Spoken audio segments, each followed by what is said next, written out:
Hello and welcome to Ant RC. Terry here, and I thought I'd take you through the first step of the MC6 build. I'm not going to do a complete step-by-step, but I will kind of do some update videos because I haven't really got the time to film every single stage. But the first job is to open the axles up and install the uprated axle gears, which I purchased separately to the kit, and these come as explained in the box opening. If you purchase the C kit, they come with it. They look, to a very quick look, come on focus camera, they look very similar, but you can just tell they're a kind of harder, better quality metal, so they will be going in today. I've just opened up the axle. The axles, I have to say, I'm very impressed. They feel really good quality for plastic. They feel really sturdy, which is reassuring. So you open it up by just the 4 screws on the casing, and then the 2 at either ends of the axle, and the bolts are held in by kind of a collar, so you don't need to use a plier or a spanner or anything. And when you open them up, this is what they look like. So a very simple, usual layout. There's not a lot of grease in here. There's some in the middle, but the cogs aren't greased very much. Rightly or wrongly, I tend to run my axles with quite a bit of grease in, and the grease I use is this white grease. I've been using it for quite some time, and it's water repellent, and I've never had an issue with it. I tend to put quite a bit on, so the axles are well lubricated, and as you've seen from the channel, we give our trucks quite a hard time through mud and water, and they've generally been okay. They get grubby obviously, but they're always very well lubricated and generally pretty quiet. So I'm going to do exactly the same with this, because it's going to go through the mud and it's going to go through the water. So I want the axles to be in good condition. So yeah, impressed so far. So when I put the new bearing or the new gear in, I shall do another quick video. So a bit of a jump cut. Welcome back. So now the axles are back together. Well, one is. It's very easy. The bearings sit in a little collar here, the outer bearings on the drive shafts, and then they just literally push into these bearings, and then the collar that the gear sits on. As you can see, it's got a lot more grease on it now, and it runs really quiet, and it's really nice and smooth. And this is the same I do. It's just a little blob of grease on kind of every kind of quarter position of the cog, if you like, and then you just spin it around gently, and it kind of coats it nicely. I've always found that it gives the, it makes the axles run really nice and smooth and nice and quiet. And when I've run them through mud in the past, from different trucks, they're always pretty good inside, and the grease keeps all the nasty stuff away.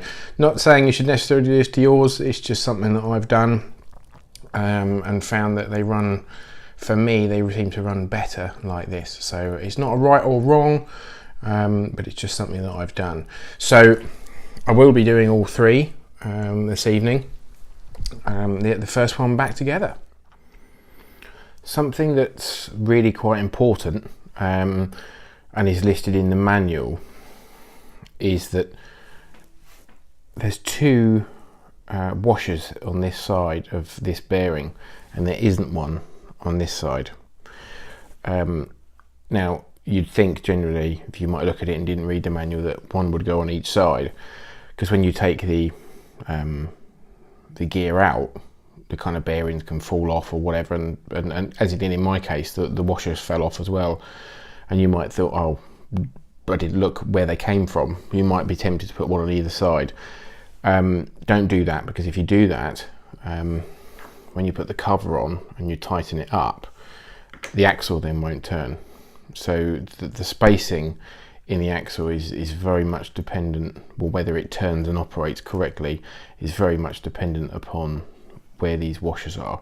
So not that you would necessarily do this task without looking at the manual, but it's just in case if you're tempted, don't, because it won't work. Okay, so that's it for now. I'm going to carry on with the build, and more updates very soon. Okay, so I've now done the rear axle and the middle axle. They're all sorted and the new gear is inside. They just sound now with a bit more grease in them. They're a little bit sweeter. I mean, the noise is coming through the table, but you're possibly not going to be able to hear this because I'm using my lapel mic, but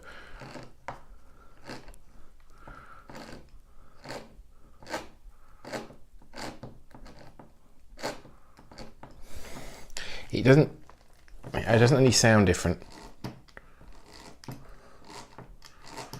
It's a little bit quieter, but it just runs when you're turning it in my hand, my fingers slowly. It just runs that bit smoother. It just feels that bit nicer. So I'm happy with that decision. So yeah, only the front one to go. Good progress so far. Okay, so the wheels are all mounted. We have 6 lovely bead lock truck wheels. 2 of them were a bit of a nightmare, to be fair. 4 of them went absolutely perfect. 2 of them, can't remember which 2, I think it's these 2. There was a little kink in the tyre, and no matter what I did, they, at the end of kind of even, because you only always tighten them up opposite each other so they go down square, right at the end they were just pulling a little kink out of the rim, both of them. So I've had them on and off 5 times each. And in the end I've had to heat the rubber slightly and kind of pull and stretch it, and I've eventually got them okay, mounted okay. One of them, this one, the nuts and bolts have kind of stripped slightly, so they're not doing up properly, so I need to get some more bolts, measure the size and then try and get some. You can see actually there's a slight kink. It's not quite perfect, but it's good enough. So the next thing will be, for me, will be to open the gearbox and grease the gearbox, because I quite like to have, you know, as you've seen in the axles, quite a lot of grease. So I'll do that, and then after that, it's then the chassis rails. So that will be the next job. So the next video will be likely greasing the gearbox, and then the video after that will be putting the chassis rails together. So it's now 2 o'clock because I've spent about 3 hours trying to sort these 2 tyres out. I have learnt a new skill, trying to kind of remold the rubber a little bit, and it's worked, so that's good. That's it for now. Catch you soon.